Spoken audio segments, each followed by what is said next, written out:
Hello and welcome back to Anywhere But Here, episode 324. My name is Tom and you can find us at abhpod.com, where if you scroll down a little way you'll find an Amazon banner. If you click through that Amazon banner you'll go to amazon.co.uk, where you can do all your shopping as you usually would. But we get 5% of your total basket spend at the end. Doesn't add that 5% for you, we just take a little bit of that money that would otherwise go to Amazon, and it brings and we take it away from them so that we can put it towards our hosting fees for the rest of the year. Another way that you can support the show, and is probably slightly less commercial and capitalist, is by becoming a patron. Just underneath or above that banner on the abhpod.com website there is a Patreon banner. If you click through that, become a patron for as little as $1 or £1 or whatever your local unit of currency is. You get access to a whole range of stuff. You get videos when we post them. You get these spoiler casts like the one you're about to listen to now on the day that they're recorded, rather than months down the line when the DVD or the Blu-ray is being released. And you get exclusive after the podcasts, which are only for patrons. They'll never go out on the main feed. And those are, there's hundreds and hundreds of hours of content on there for you to enjoy. You can get in contact with us on social media. We're on Twitter at ABHpod. We're on Facebook.com/ABHpod. And we're on YouTube.com/ABHpodcast. Now, you may have noticed that I'm here on my own.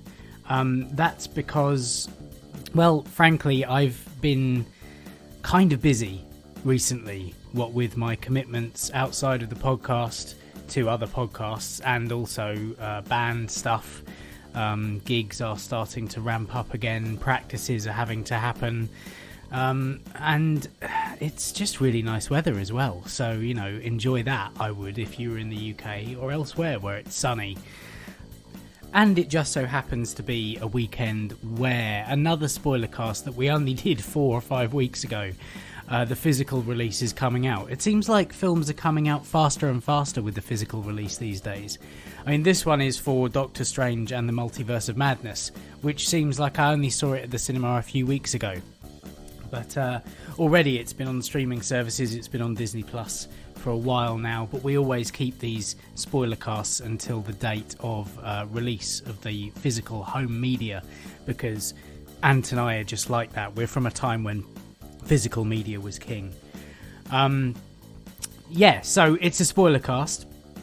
As ever with these spoiler casts, if you've not seen the film and you want to see it first, then by all means come back after you've seen the film and listen to what we've got to say. If you don't mind the film being spoiled for you, because we do, go in. It's quite a confusing film to talk about because, again, multiverses in a limited capacity. So the conversation goes a lot of places, but we do spoil a whole bunch of stuff that some of them are quite surprising. So if you do want to see the film and you don't want it spoiled, go and watch the film first and then come back. Otherwise, if you have no interest in the film whatsoever, you can still listen.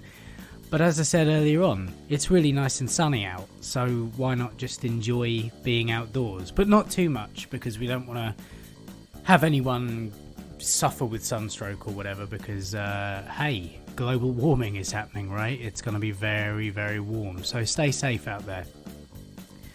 As for me, just a quick update. I mean, I also caught COVID earlier on, or late last month, and this has affected my lungs quite badly, as you might have worked out from this intro. Lots more heavy breathing, and I've cut out all the coughing that I'm doing. I need to wet my whistle, and stupidly I didn't sit down with a glass of water to do this. But hey, I'm struggling through. So that wasn't fun. And since then, I've got back to normal. Everything's fine. I've been on business trips abroad for the first time in 3 years, which, has been cool, getting out there and meeting new people and getting back onto the circuit, if you like. So there's been a lot going on, and I do apologise that the scheduling has gone slightly awry. If you're a Patreon, you got a video off Ant a couple of weeks ago. As I say, he is fully aware that I'm just not around this month, and I'm sure that at some point towards the end of the month he'll be releasing something into the main feed. But yeah, I'm sure we will both catch up with you very soon, sometime in August, which is nuts, isn't it, to say? But that is how life goes, unfortunately. But anyway, before we get into all that, do enjoy this spoiler cast of Doctor Strange in the Multiverse of Madness. I will attempt to be on Twitter answering any tweets to do with the film. You know, we like to have discussions here at Anywhere But Here. And yeah, just let us know what you thought of it. Did you think it was any good? Did you hate it? Did you love it? What did you love? What were the things that you didn't enjoy? Let's come and have a chat. Anyway, without further ado, on with the episode. Enjoy.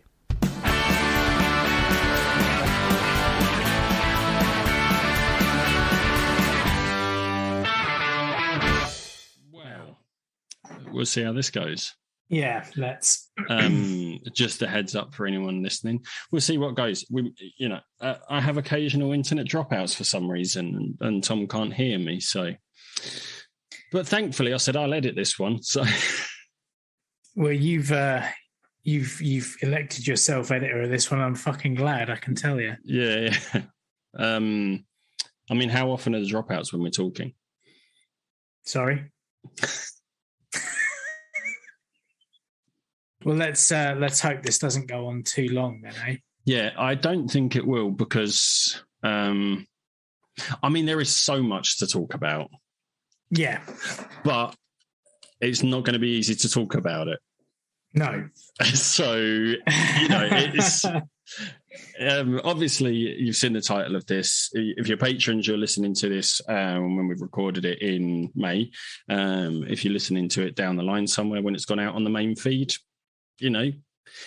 film's been out a while. Yeah. Yeah. So this is our Spoilercast for Doctor Strange and the Multiverse of Madness. Indeed. The long-awaited? I don't know.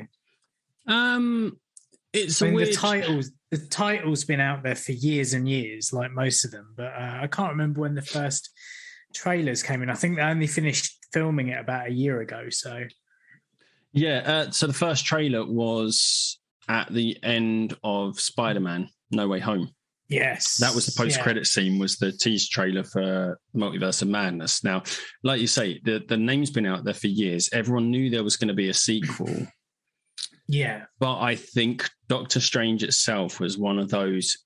It was a Marvel film, and I loved it. I loved the idea of it and how out there it was. But I don't think it was one of those really commercially...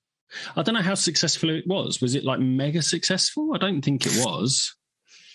No, I think it was probably one of the kind of more mid-tier ones, wasn't it? Yeah. I remember enjoying it, but not being... Like, the visuals were more impressive than the storyline, I guess. Yeah. I remember to be fair, I couldn't really tell you a lot. Up until Friday night, I think, when Liz's friend Kat came around and they were watching it, I forgot Ejiofor was in it, and he was like one of the main parts in it, was he not? Like, and and I forgot there was what's his name, the great Bond villain. What the fuck's his name? Like, he was in it. Mads Mikkelsen. Yeah, I forgot he was in it. Yeah, that's a good point. I think I'd probably forgot about that as well. Like, there was so much about it that I was like, oh yeah, like I couldn't tell you, but I knew I enjoyed it because I knew I enjoyed the visuals. I enjoyed the concepts of it, but they were quite high level concepts that your sort of casual cinema goer probably wouldn't have got, I don't think. Well, it was kind of almost felt like it piggybacked on the back of Inception, really. It was very kind of visually, you're working with mysticism instead of dreams. A lot of that kind of world folding effects. Well, dreams come back into it. And they do. But yeah, I remember a lot of people kind of saying, "Oh, it's really like Iron Man, like stuck up rich guy has an accident and builds himself back up, but in a slightly not mechanical way, in a kind of mystical way." I suppose, yeah, that makes sense. But yeah, so like, whether this was long awaited or not, I don't know. I mean, I was looking forward to it, and I think people were probably really looking forward to it because they've got used to Doctor Strange, but in the other Avengers films. So that's the Doctor Strange they know. Yeah. Doctor Strange in his own films is very different. He is, yeah. That's what struck me actually about this film. It's like he's still pining after Christine, and you're like, you got no sense of that in any of the other films that he's been in. No. And that was a bit like, oh, okay. Well, I thought because of the What If cartoon that she had died. Yeah, so I haven't seen What If, but you know, it's fine. Like I've been told, like Kat and Callum now told us that we really should watch What If, especially now. Right. Yeah. You know, again, it goes back to our conversation we had on whatever episode of 321 about cartoons. It's like I find it difficult to, but these are episodic, aren't they? So yeah. But yeah, I totally forgot about that, to be fair. Again, there's lots of stuff I forgot about with Doctor Strange. But yeah, so Doctor Strange and the Multiverse of Madness, up front, like just out there, did you like it? Yes and no. I think, again, it's kind of solidly mid-tier. I liked all the Sam Raimi-ness. Oh, yeah. And Elizabeth Olsen was brilliant. Incredible. Yeah. I expected more multiversing. Yes. Yeah. There were like three multiverses that they really went to and spent any appreciable, two multiverses that they spent any appreciable time in. There was like the 616 Earth, which is the Marvel Cinematic Universe. Yeah. Then there was the other one with the Illuminati, and then there was the other one with the weird Doctor Strange, and they were really the only two other universes that we went through. Yeah. Saying that, yes, I totally agree. So my thoughts are, I did really enjoy it. I enjoyed it while I was watching it. I had a good time. As I was watching it, I was thinking to myself, am I enjoying it as much as I enjoy other films or other Marvel films? Like I know I was enjoying it and I was having a good time. And there were elements of it that I absolutely loved. Like you say, Elizabeth Olsen, I thought she was great. I didn't know she was going to be the villain. No, I got from the trailer where she was saying like, "Oh, I mess with reality, and I'm a bad person. You mess reality, and you get away with it. How is that fair?" So I knew she was a bit bitter.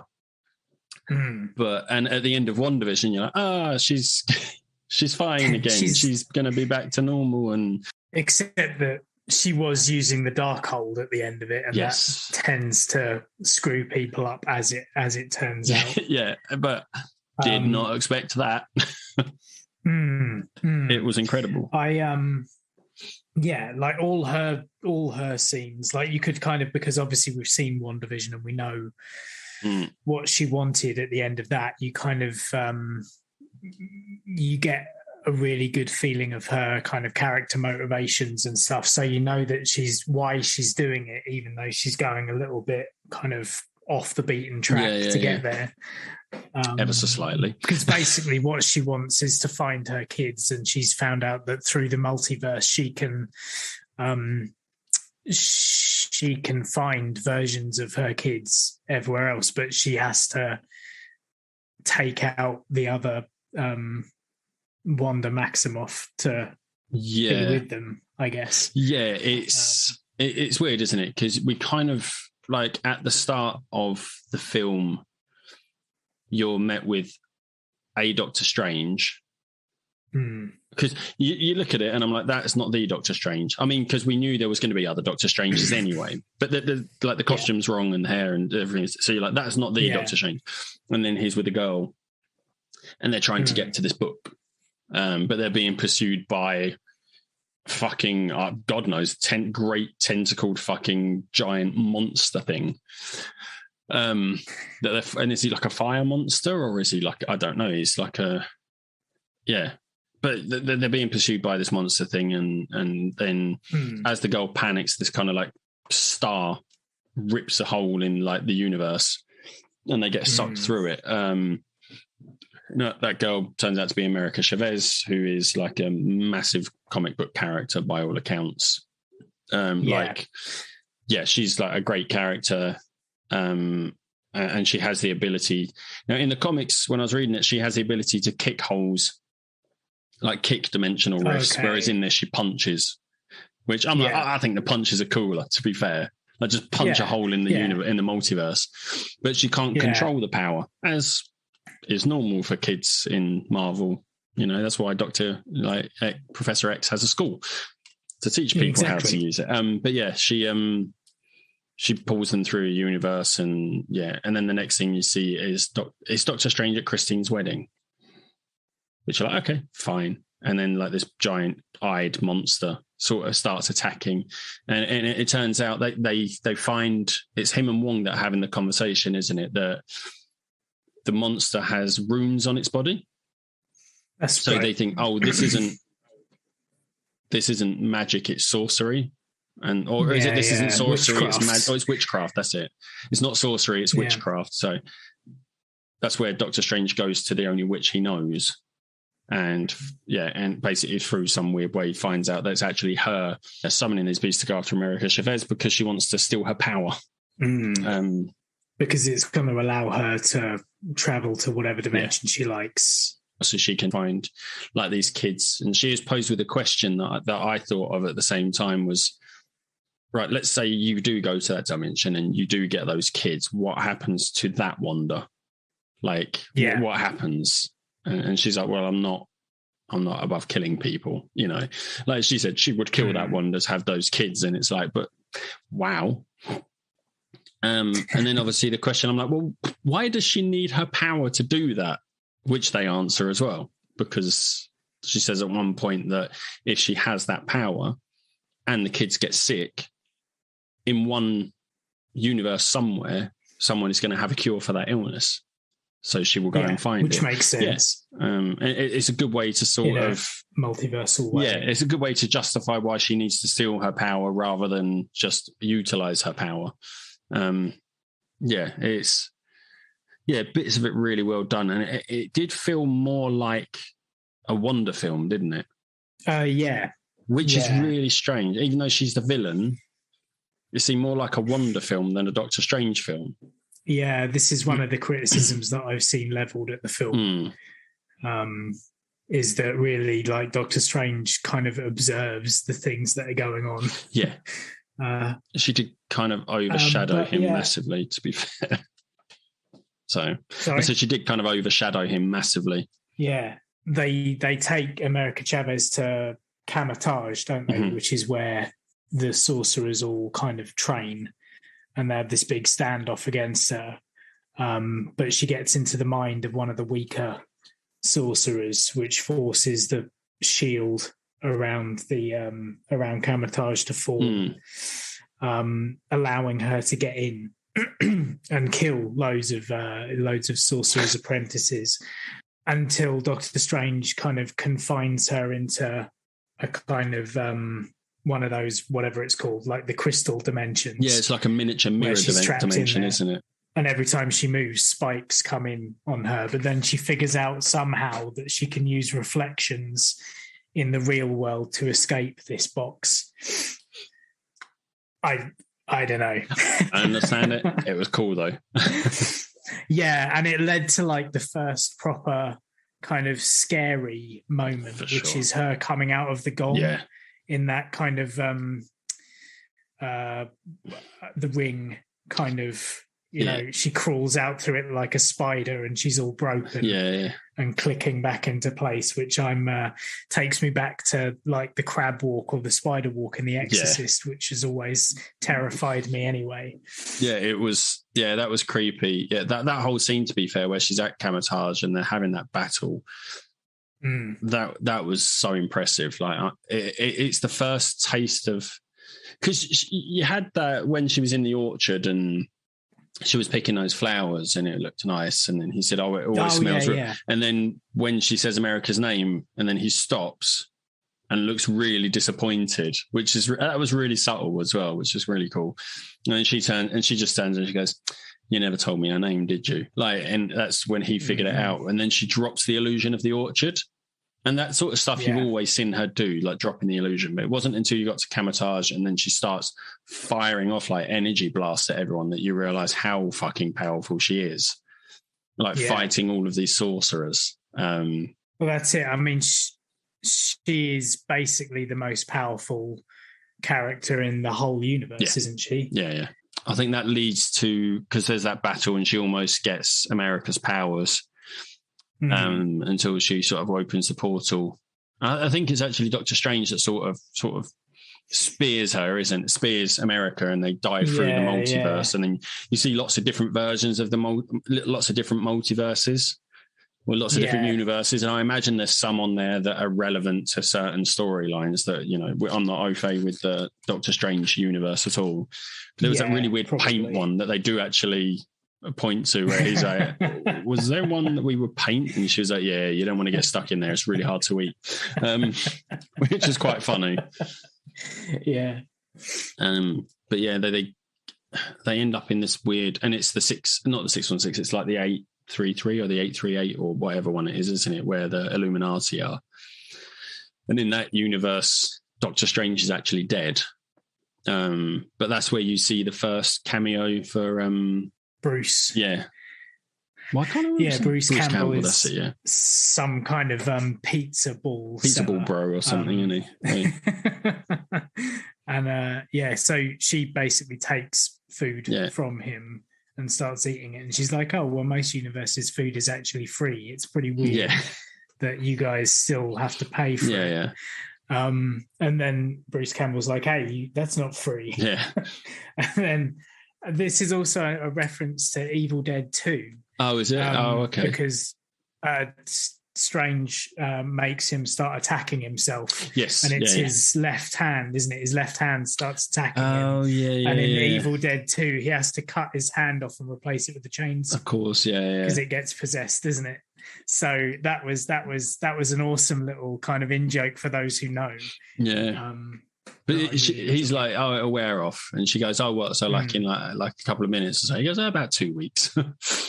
You're like, "Oh shit!" So he's going to be beating himself for 2 weeks. And they step on that sort of memory plate, don't they? Where you see, and it's that thing like you say, where so like Doctor Strange goes to Christine's wedding at the beginning, and you can see that he still had a thing for her. But you know, he seems like she's happy, she's moved on, he understands.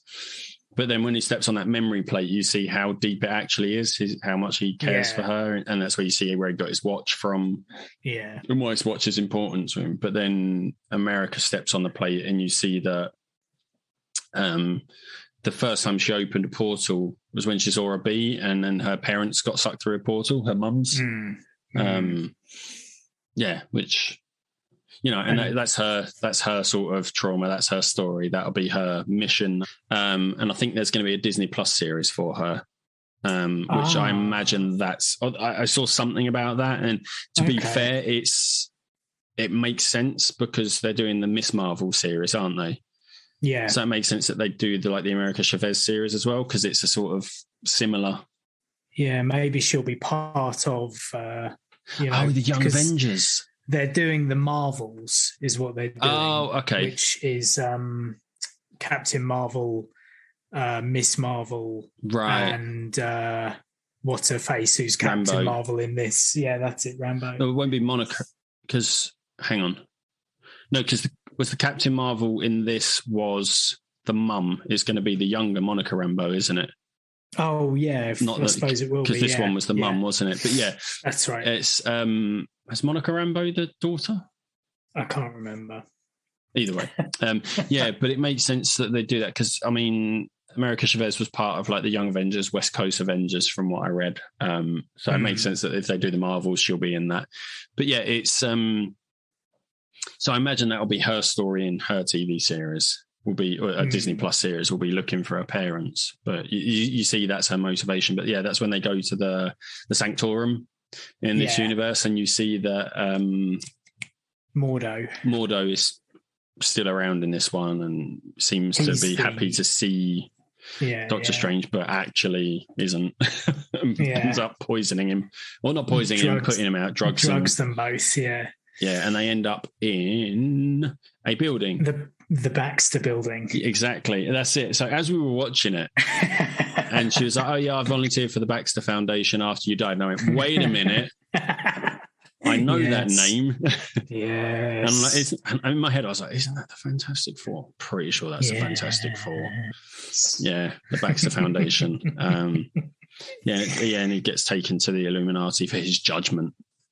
And it's like I think the one I knew for certain was going to be in it because this voice is in the trailer. I don't think I paid enough attention to the trailer, so I didn't see any of the others. But I just knew Patrick Stewart's voice. It was in the trailer. So I was like, okay, Professor X is going to be there. He's the only one that wasn't there to start with. And I'm like, what the fuck? And I didn't know any of the others were going to be in it. No, I know. It was pretty cool. Even the fact they got Black Bolt back in it, and it was the actor who played him in that awful TV series. Yeah, in the Inhumans, wasn't it? I was really glad that they reclaimed him because he looks the part in this film, and he's got it's just great. And then there's Captain Carter, which was a callback to the What If, wasn't it? It's a callback to the comics, but they did it in the What If as well, which I knew about. And then Reed Richards materializes out of nowhere. I mean, that was kind of cool. Yeah, and it was the fan casting, John Krasinski. People have been talking about it for years, and people have been talking about it for ages, haven't they? They want him to be Reed Richards, but it was never ever on the cards. I don't think. Like, it was never announced. And then there he is. You're like, oh, cool. And here's the part, and he looks great. Yeah, and then, like we say, older Rambo, the mum, turns out she was Captain Marvel in this universe. So obviously she went on that test flight rather than Carol Danvers, and she got the powers by all accounts. That was really cool, actually, that they switched it up like that. That everyone, like all of the other superheroes in this universe, seem to be different people. But at the same time, Stephen Strange and Mordo, they were the same person. Doctor Strange and Mordo. Mystical people are always going to be the same. Which was very interesting. Like, that was really interesting. They did that. And obviously then Professor X comes out on his yellow hover chair, and they did the music. They did the Sting. Yes, the orchestral version of the 97 cartoon series. As he came out, it just did the... And I was like, oh my God. And as I turned to listen, I went, they did the song, which was really cool. It's the best bit almost of the whole film. Just for that kind of fan service. The fan service, it was the best bit of fan service, was just that. Because he's in the hover wheelchair as well. It's hovering yellow chair rather than a wheelchair. Which is really, really cool. And he does the proper kind of finger up to the head, points at the person. They're doing it properly. It was like none of it went past anyone, I don't think. Like, we were like, oh my God, they're doing it. But that whole part was cool. And there's pointing out that it's because the Stephen Strange in their universe, Doctor Strange in their universe, had the Darkhold, and wasn't he was using it, and it actually sort of corrupted him, and he realized what it was doing to him, and he couldn't be saved. And actually he didn't die fighting Thanos. Like, Black Bolt basically exploded his head. Because they needed to, because he was corrupt. He could have been corrupted by the Darkhold. That's it, because he was looking for a universe, wasn't he, where Christine was and they were in love. So he was Doctor Strange was doing the same thing that Wanda was doing. He was looking for a universe where he was happy. And he was going to take the place there. But actually in doing that, it's sort of, what do they call it? The incursion? Incursion, where the two universes collide and one of them's destroyed or they're both destroyed. Like he sort of risks their universes. Yeah. And he probably wouldn't be able to stop himself. So Black Bolt just says, "I'm sorry" at him and just explodes, it just disintegrates him. But yeah, it's kind of dark, really, to be fair, that whole bit. But it is, yeah. That's when I think at that point is when Wanda does the dream walking, isn't it? During all of this, she's done one dream walk already, where she's at Kamar-Taj and she's kind of using the Darkhold to perform one of these dream walks into a version of Wanda, but she can't hold herself in Wanda. Like the Wanda in that universe starts seeing things happening in her house, like a storm in a teacup, and that's it, various things like that, and then is taken over by our Wanda. But she can't hold it, and then there's one of these sorceresses at Kamar-Taj hasn't died and destroys the Darkhold. That's it, and she's also burnt alive when that happens, which is pretty gruesome. For sure. So then Wanda forces Wong to take her to some, I think it's called Mount Wundagore. Wundagore. Which is where like the entire Darkhold has been carved into the walls of some chamber. It's the original Darkhold, isn't it?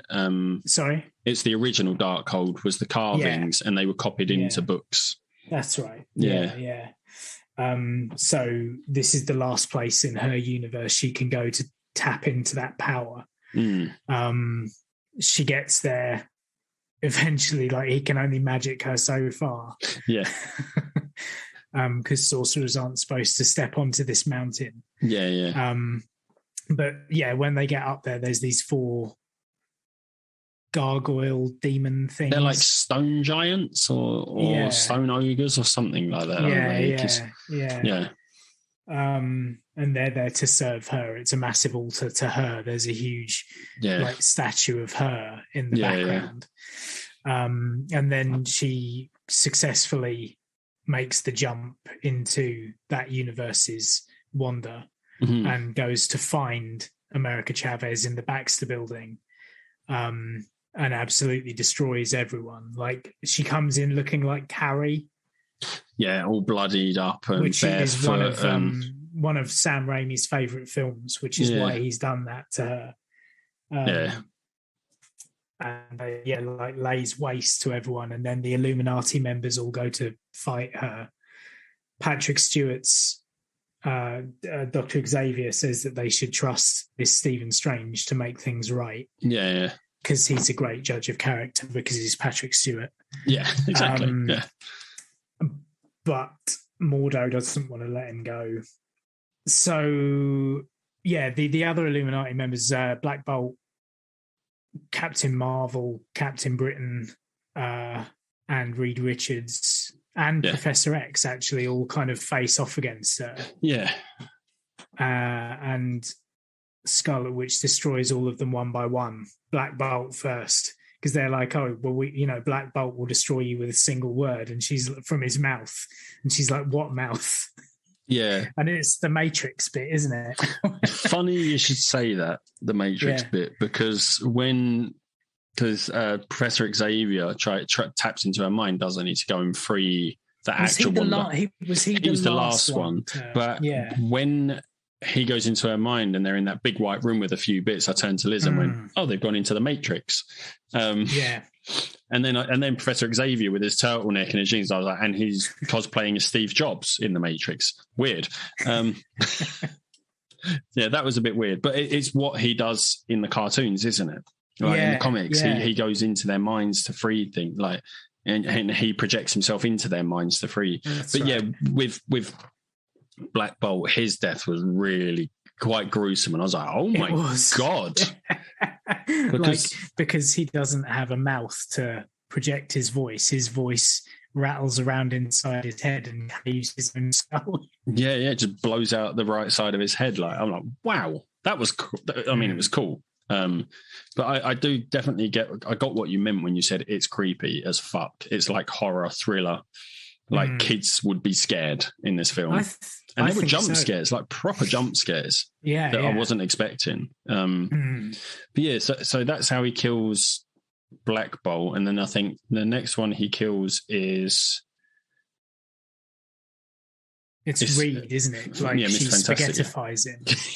Yeah. It's kind of funny because he's trying to stretch and stuff. So she's just stretching him out and splitting him to bits. And then she kills Captain Carter by slicing her in half or embedding the shield in her abdomen. And you never... Captain Marvel, did she die? I don't know. She just kind of buried her, didn't she? She kind of squished her under a giant statue. Yeah, but still, and it's like, wow, she just took down all of the Illuminati. Like, I mean, I get it. I get why they did that. Like, they kind of have to, because otherwise they'd all be teaming up to fight. I don't think I liked the fact that they killed everyone. Like, they brought in all of these people and they just killed them off quickly like that. I'm like, do I like that? I don't know if I like that. Yeah, but they're from another dimension. They're not the real ones, so it's fine. They can still turn up in... Yeah, but I think the thing I don't like is that they killed Professor Xavier, because we were all expecting the X-Men. I was incredibly sad when that happened. Like we were expecting the X-Men in this film, to introduce them, and no... Yeah, because everyone was saying that Hugh Jackman was going to be back as Wolverine, weren't they? Like, that was another one of the big rumours that was going around, and we didn't get that, which is fine by me. Like, he's done his time. Give someone else the mantle, it's fine. I want a new Wolverine now anyway. But that was certainly... It was shocking. But they're not our versions of these. So No, it's true. Meanwhile, somehow Christine manages to get America Chavez out of her cell. And no, she does it herself, doesn't she? Because Christine can't get her out, so she sort of like she punches the star punches the wall. Yeah, and it actually cracks in like a star pattern, doesn't it? Yeah. Because as Scarlet Witch is approaching them, she's trying to, like, they're panicking, trying to get out, and she just decides to punch the wall, and she smashes the container she's in. And I think before Professor X goes off to fight her, he tells Stephen that Stephen Strange had a waypoint to the book from the beginning, the book that can reverse everything. The Book of Vishanti. Vishanti, that's it, yeah. And I think he comes out and convinces Christine to take them to the book after he defeats Mordo, but, that's just a fight. It's just a fist fight in which he kind of, puts some magic reducing... The thing is, it's like that bit at the end, he goes, I can understand why your Mordo didn't like you very much, which is really funny. Starting to understand why your Mordo didn't like you very much, which that was quite funny.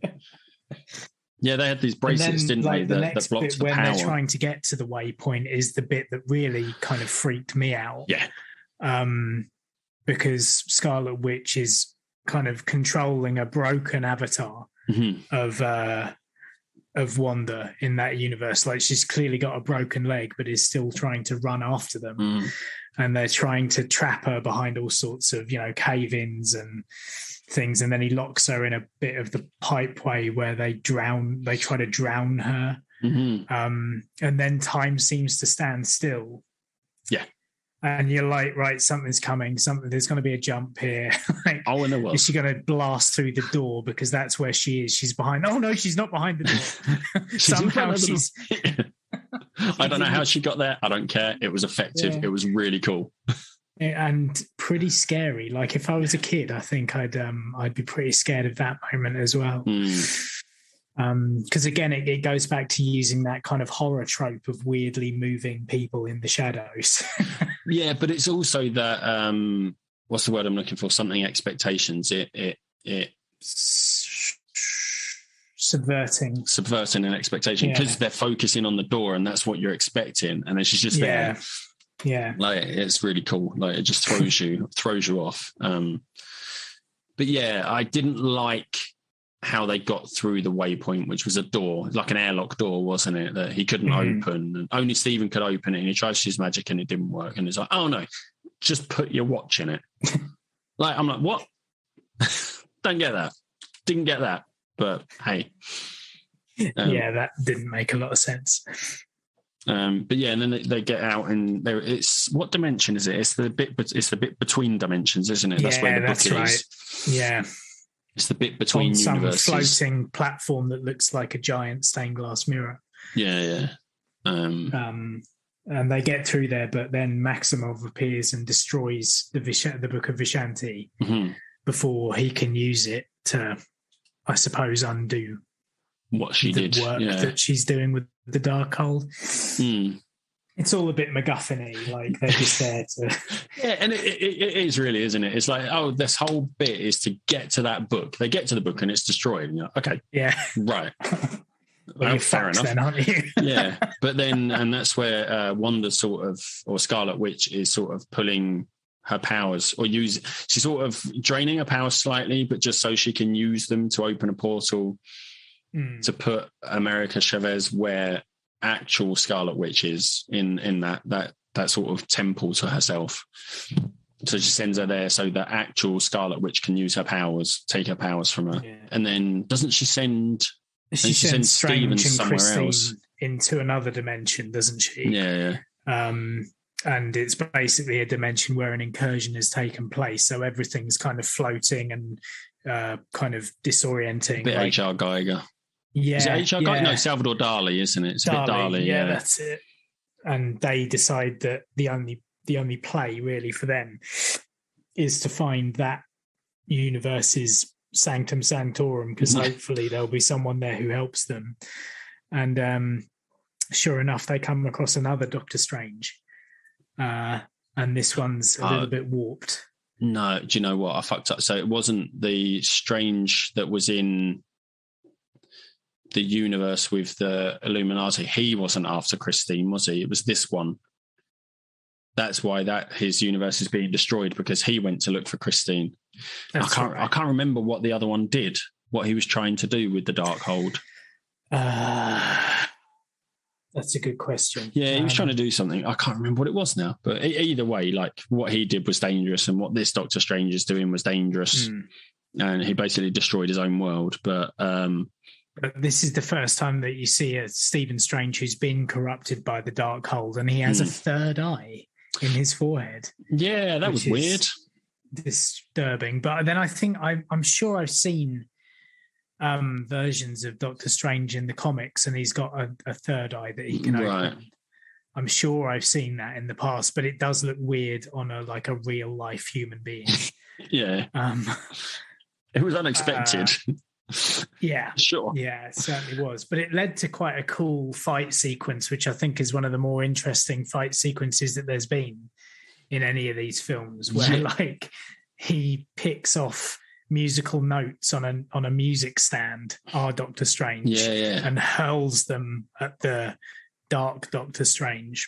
Yeah, and they start having these fights, and the music choices are really interesting, aren't they? Because our Doctor Strange is like 616's Doctor Strange uses more light Four Seasons type music, whereas the other one uses real dark sort of music, like Wagner and things like that. Yeah, it was really interesting. Brahms. It was weird, and I felt kind of I'm watching. It was strange, but it's really cool. I quite like. It's interesting, but like. You know what I mean? It's weird, and it wouldn't work. This is about the only thing that I've ever seen in a Marvel movie that wouldn't work in a comic book. Yeah, because you can't hear it. Because it's all about like the audio. And I quite liked it because it kind of brings the composer in, and I didn't realize until the end that the composer was Danny Elfman.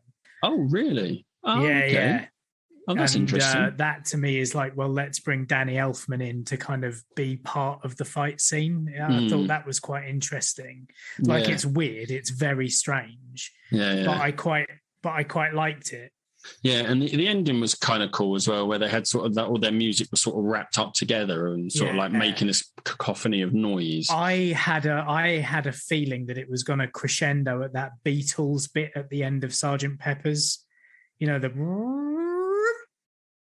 it's got like the orchestra. I'm not familiar with it, annoyingly, but there's just a massive crescendo where all the musicians in the orchestra are warming up, and then they all kind of surge up to this moment where they hit one note, and then it's that kind of magical kind of chord that's about 5 chords transposed. Everything together. Just comes in, yeah. And I thought that might be the end of it, but it wasn't, thankfully. Yeah, it was weird because it's like there's a ball of like music, wasn't there? And there's just a cacophony of noise, and then 616 Doctor Strange sees a harp and just plucks one of the strings like with his magic, and that just one note just floats into the ball and it just explodes it all. Which again, like I don't know how that works, but it's kind of cool. It's kind of cool. Yeah, I just thought it was really inventive and a different way of doing things. Which because there's so many of the Marvel movies that end up in like a 20-minute fight where you can't really tell what's going on. Yeah.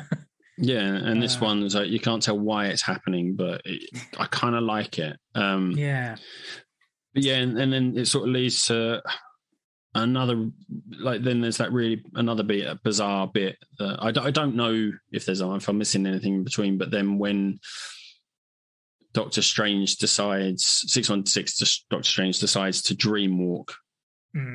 He kills the dark Stephen Strange by like impaling him on his own.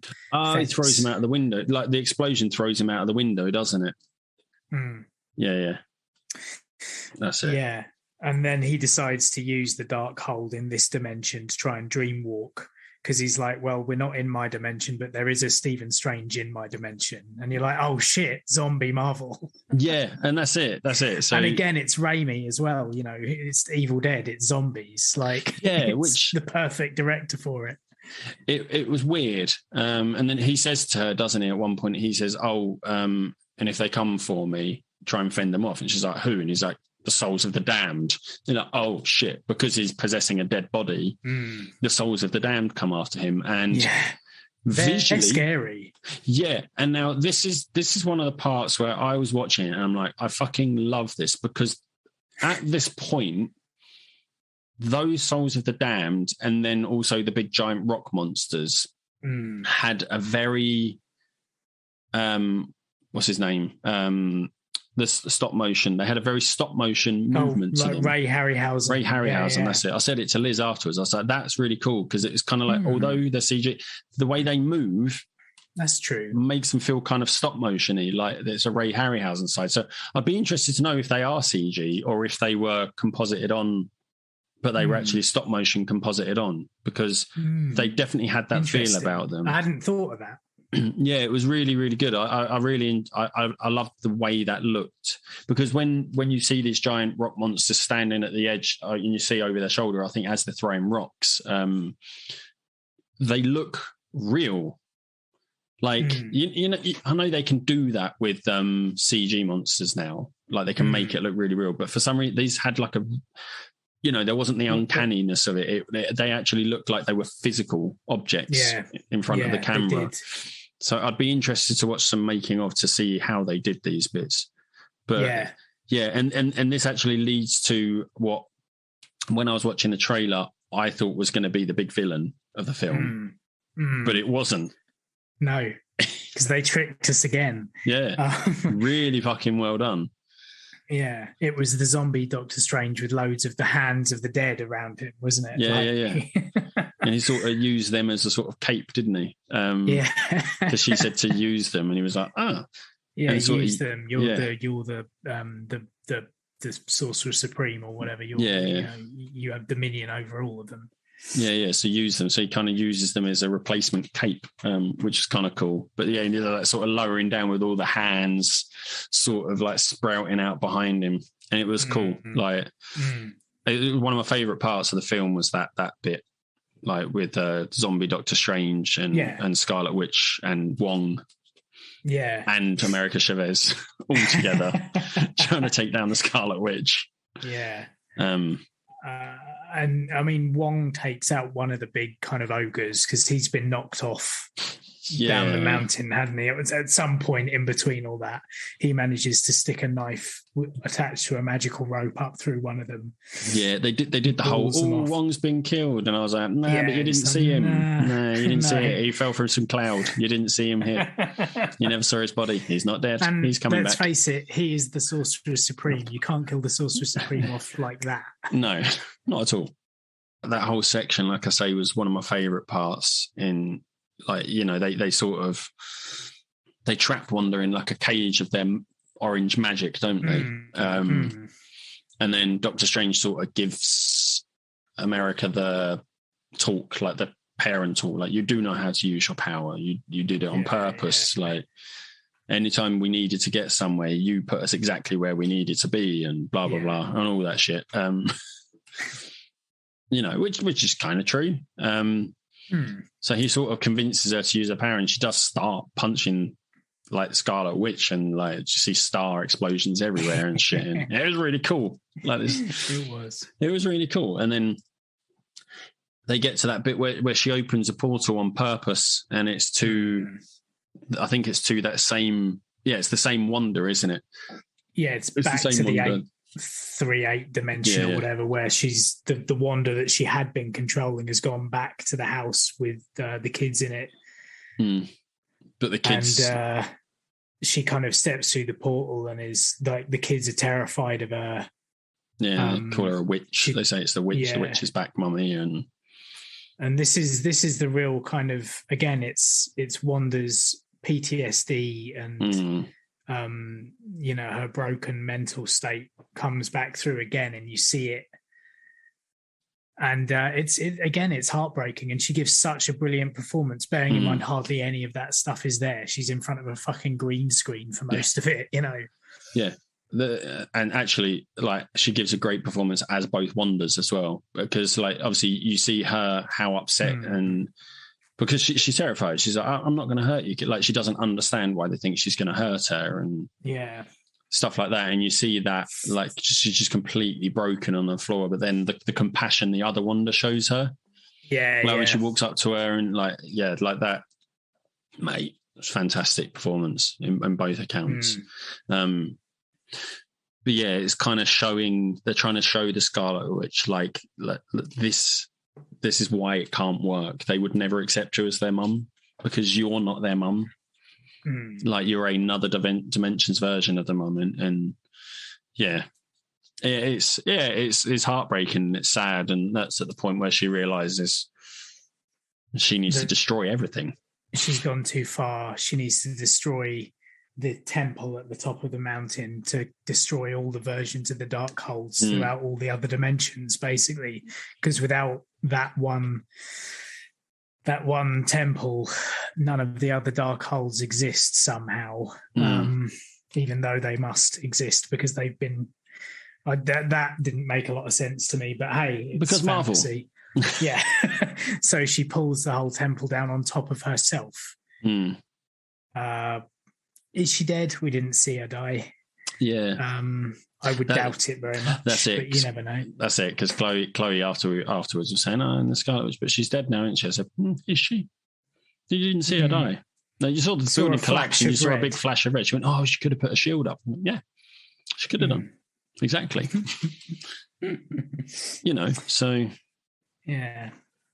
And cool. Then, like, you go back to, they switch back to Kamatage right at the end, and they're rebuilding the temple there, and America Chavez is training to become a sorcerer by the looks of it, or training to at least control her own power. I was expecting to see Ned. Really? Yeah, because because he can do it, can't he? Yeah, I expected to see him there, but maybe because he's actually a Sony property. And this is because I think Spider-Man can only be in Avengers films. Yeah, anything from Spider-Man can only be in Avengers films. I believe that's the deal. And I assume that's probably the case with any of the other characters from those movies. Yeah, I'd have thought so, but it would have been nice to have just seen him in the background. So they're rebuilding Kamatage, and then she's sort of learning to do portals. And she's like, hey, I made some sparks. And he's like, yeah, you did, kid. You're doing great. Because that's what he did, wasn't it? He just only could create sparks to start with. That's right. Yeah. And then he walks back through. After bowing to Wong for the first time. That's it, yeah, because that's a whole running joke through it, isn't it? 'Cause it's a tradition. It's an ancient tradition that you bow to the Sorcerer Supreme. And he did. But then he walks through his own sort of portal into New York, and he's sort of walking down the street. Starts screaming and holding his head. Yeah. Well, does he start hearing like that? Because the music suddenly switches up as well. And I wasn't sure whether the music was in his head or whether that's supposed to be. I don't know actually. Like a reflection of the noise happening inside his head. And he screams, falls to the ground, and a third eye opens in his forehead because, of course, he's been corrupted by the dark hold because he's been using it to do these dream walkings, and he's even controlled a dead version of himself. I mean, that will mess with your mind, I suppose. Yeah. But that was weird. There was also a moment with Wanda that was quite terrifying. Mm-hmm. There was a point when she looks at the camera, wasn't there? I don't know if you spotted it. And I don't know what she says. It was really unsettling. Yes. Yeah, and I can't remember which version of Wanda it was, but I just remember a point where she looks right out of the screen. I was like, oh. Yeah, I do remember that. I can't remember where in the film that was either now. And the other thing that I was going to say about Sam Raimi is when the souls of the damned were kind of attacking Wanda specifically, there's that bit where clearly Sam Raimi has got the camera and is shoving it in her face. And that was very much an Evil Dead trick. That was one of Sam Raimi's very obvious kind of movements behind the camera. That's one of the things that he's quite famous for. When they're attacking her, that was really effective, actually. I think maybe we enjoyed the film a bit more than we thought we did. Well, no, but like I said, there were elements of it that I absolutely loved, and I thought they were really well done. The comedy in it's great. Visually, it's stunning, like a Doctor Strange film should be. I think some of my disappointment probably comes from the fact that we had a lot of expectations, going into it. We were expecting some X-Men, which we didn't get. No. At the end of Spider-Man, there was that crack in the universe. I think I was also expecting some entities, some enemies, some other characters to have got through that crack. Like you say, expecting way more of the multiverse, and not just this is what the multiverse is and it exists. We might explore that in the future. I was expecting more multiverse hopping, more versions of other characters. Definitely. And I think that's probably what the issue was. We were expecting more from it because we are sort of who we are and we look into things and we sort of do headcanon and we read about it and we listen to other people's headcanon. I don't think we enjoyed it as much because we were expecting certain things that didn't happen. Whereas Liz, Chloe and our friends, they absolutely loved it. They said it was brilliant. They really, really enjoyed it. Much better than the first one, you know. And I think we were just expecting too much of it, and it's probably our own fault. We are a little disappointed with it. Yeah, I think you're probably right, actually. but like I said, there were elements of it I absolutely loved. I loved the Harryhausen style motion of the damned, the souls of the damned. I think the zombie Doctor Strange was great. It was it was a zombie version of him, but it was sort of comical. Like the way it was done, which I think Sam Raimi style is. It's just exactly that. Talking zombie, sort of making jokes, and it was great. Because Sam Raimi has always been a big fan of the Three Stooges, and actually, he set out to make Evil Dead is a horror comedy. It's just you've got to look for the comedy in it. It's not like a straight up horror movie. There is a lot of comedy in the original Evil Dead and Evil Dead 2. And I think it was interesting to me because when I found out, obviously, that Sam Raimi was taken over as director, I was like, are they going to let him do? Are they going to let him be Sam Raimi? Yeah, and they did, and I was really glad for that. And I think all the things that he did, like the visual stuff, like the camera movements, like the horror elements. I think that was really effective. But it just like there's bits of the Stephen Strange character that were a bit like, oh, really? He's still hung up over this thing. Like, I don't think it was jarring. entirely necessary. No. I mean, it in a way, kind of, because it sort of brought the element where at the wedding at the beginning, she said to him, "Are you happy?" So, I mean, like the only way you can really get her to ask him if he's happy is by having that, well, you know, I'm still in love with you. I care for you. I understand why you've moved on. I'm just glad you're happy. And he's like, well, are you happy? Like, that makes sense. But it's the hanging on to it, like the playing the memory of him and Christine when she gave him the watch and like pining for her. And, you know, and the other Stranges, I suppose you've got to have that third Doctor Strange make sense. Yeah, I think because so. he was, the power of the Darkhold took him because he's in love with Christine. Like, I think you've got to have that to make it make sense in that sense at that point. But and the other thing as well, making Wong Sorcerer Supreme make sense in the world where he was blipped out of existence for 5 years. But like, since then he's kind of just acted like the Sorcerer Supreme anyway.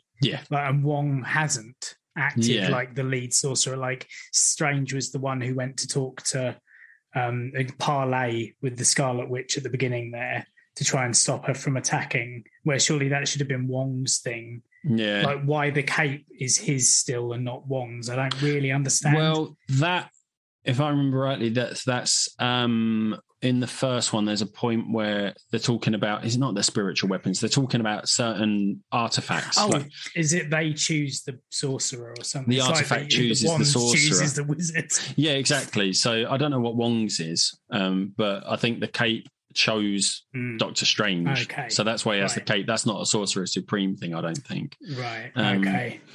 Yeah, and that's only something I picked up watching it again the other night. That part was the cape. And the cape itself as a character is fucking incredible.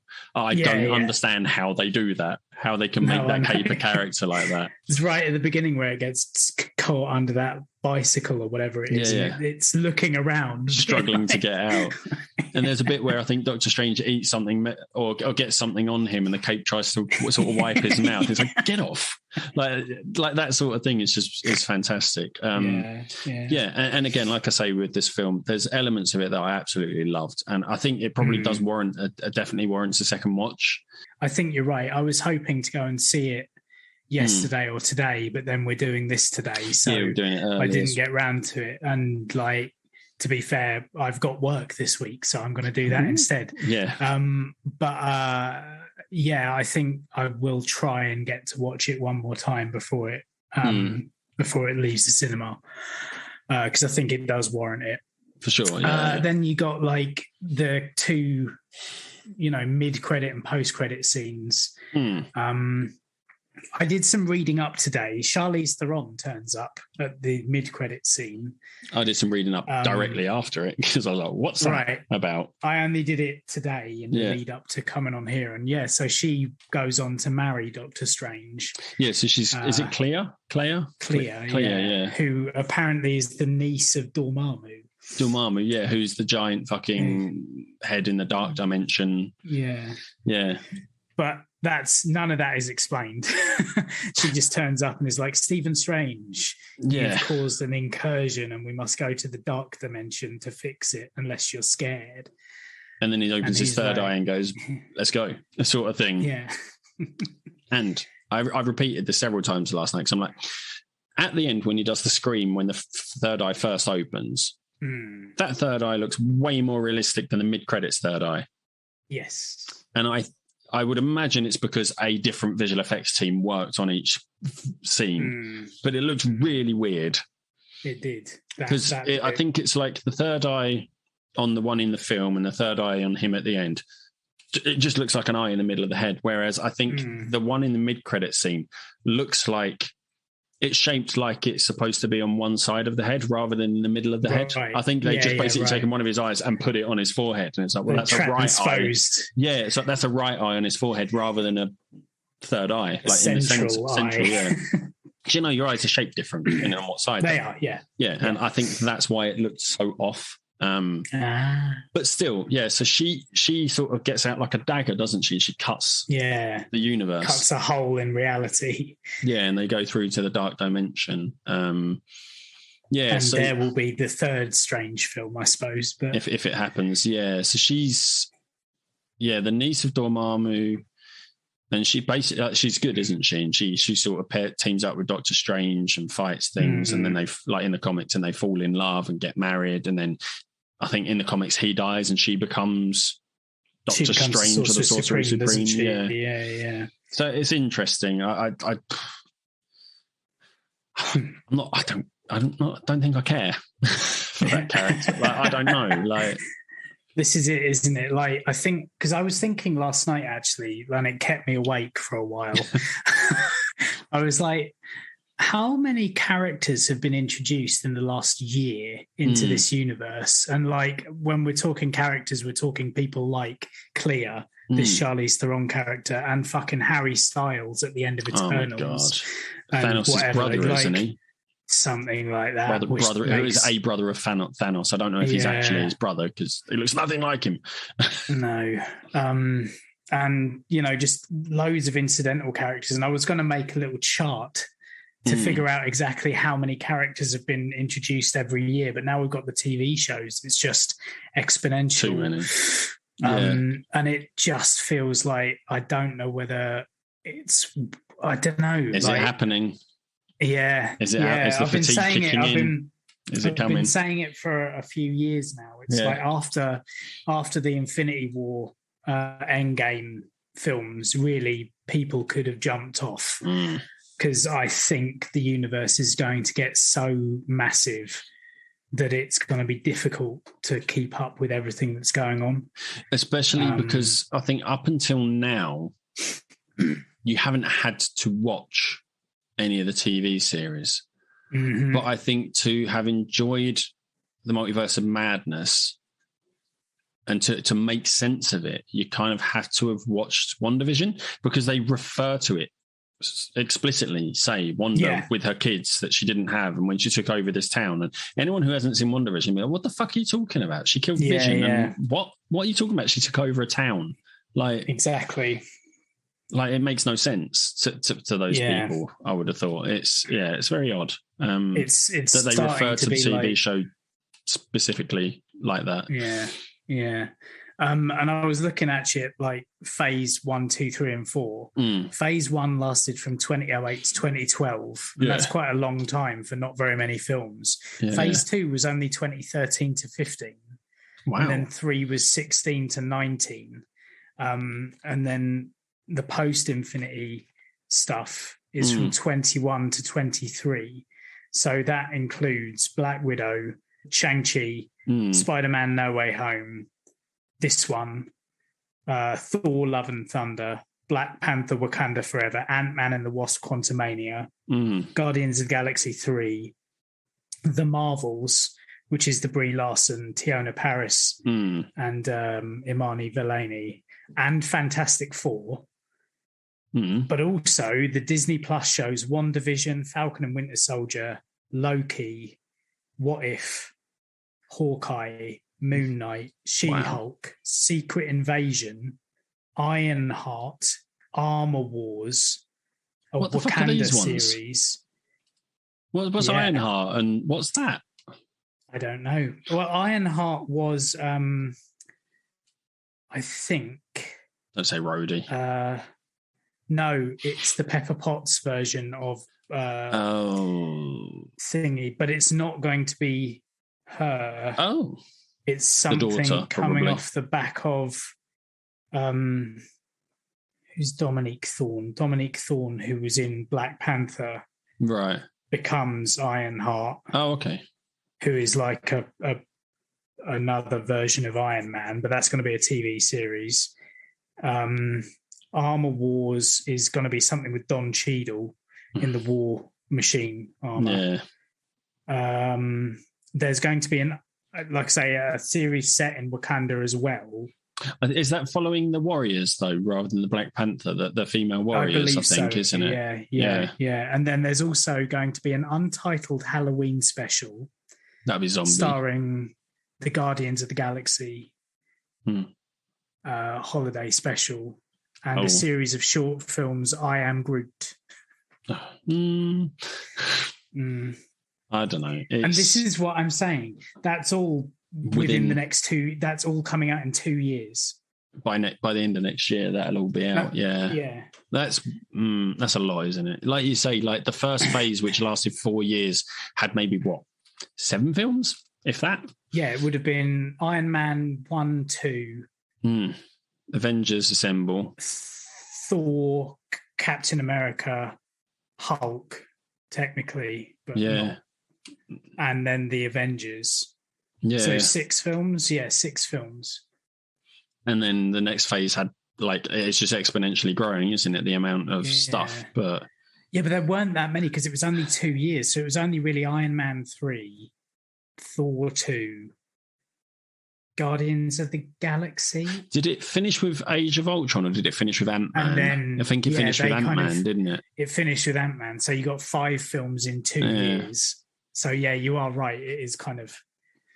It's more at some point it's going to get I don't really give a shit. It'll be about a new those thing every characters. month. I mean, it is pretty much a new thing every month for the rest of the year, I think, isn't it? It is, because you've got She-Hulk coming out after Obi-Wan. Then there'll be Love and Thunder. Then there'll be another TV series. Then there'll be another film and another TV series. It's getting like that, isn't it? It's Love and Thunder looks good though. Yep, looks great. And this is the thing, I'm in it for the ride, but there's also the stuff like at the end of the Eternals where you've got Mahershala Ali's voice only, and you're like, well, who's that? Oh, that's Blade. Why? Yeah, loads of shit. And it's the same with this. Clea turns up at the end, and it's like, why? Yeah, well, who is she? What do we need her for? Like at least in the early films when you got those post-credit sequences, it was like Nick Fury turning up to try and enlist someone or something that meant something. It seemed like it was definitely leading to something as well. It was, wasn't it? It was leading to Infinity War, basically. Well, ultimately it was, but all of them had something to do with driving the next thing forward and I'm sure that this is driving towards something, but it's unclear because we don't know what's coming. We don't know what the big next threat is, really. The next threat, to make it make sense, after Infinity War, Secret Invasion would have been great to do as a series of films and ending, but they're doing it as a TV series. It's a really cool story. Although, to be fair, it was the Kroll, wasn't it? Secret Invasion. Yeah. But they turned out to be actually just misunderstood and good and misplaced, didn't they? In Captain Marvel. Unless it's all a con. A long con by the Krolls and they're actually taking over. Yeah. I mean, but it would make sense to do that. But who knows? Who knows? Because they're now bringing in lots of other franchises. It'll be interesting. One thing that in the trailer for Multiverse of Madness, you saw the Iron Man suits, like the Sentry bots, didn't you? But they're actually Ultron, aren't they? They are, yeah. When one of them, when Scarlet Witch kills one of them, it says something about Ultron, and I was like, oh, interesting. Yeah. But that's what he wanted to do, wasn't it? That was the Ultron project. Put a suit of armor around the world. Yeah. That's what Ultron was supposed to be. But he became sentient. But it's it was good. That's the thing. It was good. It was a good film. And it's probably better than we expect. Well, we expected it to be something it wasn't, which means we weren't sure about it. But actually, I think it is a good film. Yeah. I think it is. I think it is. I think we do need to watch it again to sort of... The universe as a whole is just getting messy at this point. I think that's kind of the worry for me. But what I love is the fact that you take this film and all of the concepts it's covering and introducing and stuff like that, and the fact that I think it makes sense and people are going to understand it. Like if they try to release something similar to this 10 years ago, people would be like, what the fuck is going on? It makes no sense. The fact that what they've done has led up to this and everyone accepts it, it's fine, it makes sense, is really cool. It's really They've trained cool. us very well. Yeah, for sure. Yeah, so I liked it. I will watch it again. I will watch it again. Like now with my expectations leveled out, I know what to expect now rather than expecting like I thought it was going to be right off the back of Spider-Man, and I thought that was going to have an impact on this, but it actually was separate. Yeah, which was interesting. Yeah, which I guess it's a weird one, but it just shows you maybe I don't know, like it's weird, isn't it? Because you expect it because it's the universe that they've been building. But I suppose at the end of Spider-Man No Way Home, Doctor Strange fixes that. Yeah. Doesn't he? So that's not an issue. So, I suppose. Good point. That's a very good point. Yeah. Okay, I've got to reframe that and go back and watch it again. Exactly. Yeah, that's it. I just thought about it. I was like, oh, yeah, no, good point, because you fixed that, actually. So it wouldn't be that. Fuck. Good stuff. What? It's a really good film. Yeah. Stand corrected. Probably one of the best. Yeah, sure. Why not? Let's not go mad. Righty-ho. But yeah, that is our Spoilercast. Let us know what you thought of it if you've seen it in the comments. Let us know if we did a better job of explaining this than we did of explaining. What was the other one where you struggled with? Was it Spider-Man? Have you gone again? Oh my God. Did you go again? Did it go again? Sound off in the comments below. Yeah. I think, okay, we're going to have to end it. Oh, my word. Well, I don't know what to make of this. My equipment's just died a death. It's not working. I've been Ant. He's been Tom. We'll see you next time.